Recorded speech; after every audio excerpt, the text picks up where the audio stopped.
ලෝකයේ ඇති සෑම සටනක්ම කඩු හෙල්ල වලින් කරන යුද්ධ නොවේ. ඒ අතරින් සමහරක් පිටතට නොපෙනෙන කිසිවෙකුටත් නොඇසෙන සටන්ය. ඒවා අපගේ සිතේ ගැඹුරුම තැන්වල අප දිනපතා දරන නිහඬ බරක් ලෙස පවතී.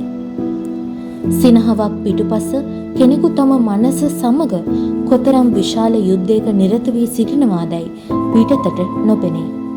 මෙවන් නොපෙනෙන බරක් දරා සිටින හදවතකට නොසිතා කියන එකදු වචනයක් පවා දරාගත නොහැකි කන්දක්සේ දැනෙන්නට පුළුවන්. තියුණු වචනයක් යනු හුදෙක් ශබ්දයක් නොව ඒ දැනටමත් පවතින තුවාලයක් මත තබන ලද බරකි. අප කිසිදා නොදන්නේ අන් අයගේ සිත් තුළ ඇති බර ප්‍රමාණයයි.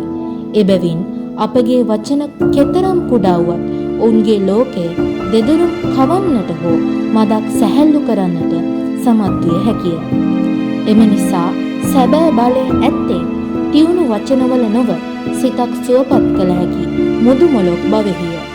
එය ඔබ තනි වී නැත යයි පවසන නිහඬ අවබෝධයයි. එය නොපෙනෙන තුවාලවලට බෙහෙතක් වන කරුණාවයි. ලොව ලොකුම වීරත්වය වන්නේ තියුණු මනසක් තිබීම නොව සංවේදී හදවතක් තිබීමය.